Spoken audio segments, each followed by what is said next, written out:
हमारी संस्कृति, हमारे संस्कार सदा रहें हमारे साथ। सब्सक्राइब करें तिलक।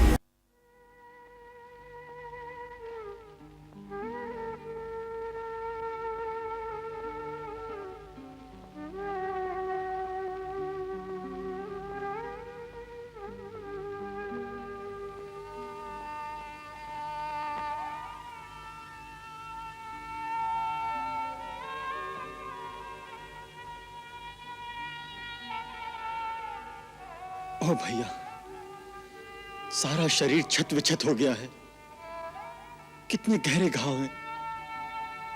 युद्ध में लगे हुए घाव तो वीरों का अलंकार होते हैं लक्ष्मण। भैया, मैं सब कुछ जानता हूं। कितनी पीड़ा सह रहे हैं आप। अरे अब पीड़ा कहां? तेरे हाथ के स्पर्श में माता का ममत्व और भाई का स्नेह सब कुछ एक साथ मिल गया है। जैसे औषधि उपचार से नहीं, तेरे प्यार ने सारी पीड़ा हर ली है। तूने मेरी नस नस में नया उत्साह, नई उमंग भर दी है। देख लेना, कल तेरा राम ऐसा घमासान युद्ध करेगा कि युद्ध के इतिहास में वो अमिट अक्षरों में लिखा जाएगा। बार बार मेरी अंतरात्मा मुझे कचोटती है। इस सब बखाने की जड़ मैं हूं भैया।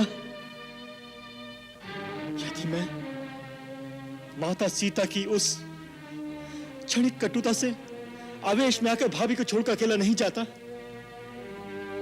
तो हमारे इस शांतिपूर्ण वनवास में यह घोर लंका कांड नहीं लिखा जाता। लक्ष्मण, अज्ञानियों की भांति बातें क्यों करते हो? तुम तो जानते हो कि जीवन में जो कुछ होता है, मानव को जो सुख दुख मिलता है, उसके पीछे विधि की कोई योजना होती है। मानव अल्पज्ञ है, वो भविष्य को नहीं जानता, परंतु विधाता जानते थे कि जो दुख हमको मिला, उसके परिणाम स्वरूप संसार और समाज का कितना कल्याण होने वाला था। अब तनिक पीछे की ओर दृष्टि डालकर देखो तो विधि की योजना का पता चलता है कि सीता को वास्तव में आर्याव्रत को अधर्मियों की अनीति और अत्याचार से मुक्त करने का निमित्त बनाया गया।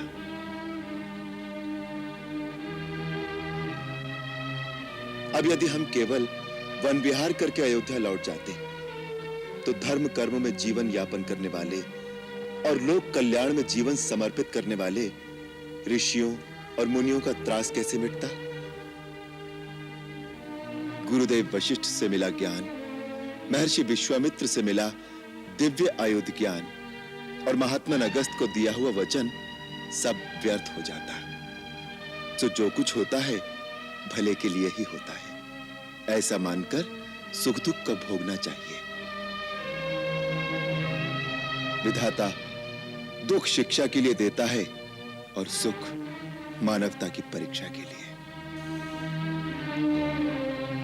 भैया, आप युग पुरुष हैं, मर्यादा पुरुषोत्तम हैं। जिसकी पूर्णता तुमसे है लक्ष्मण।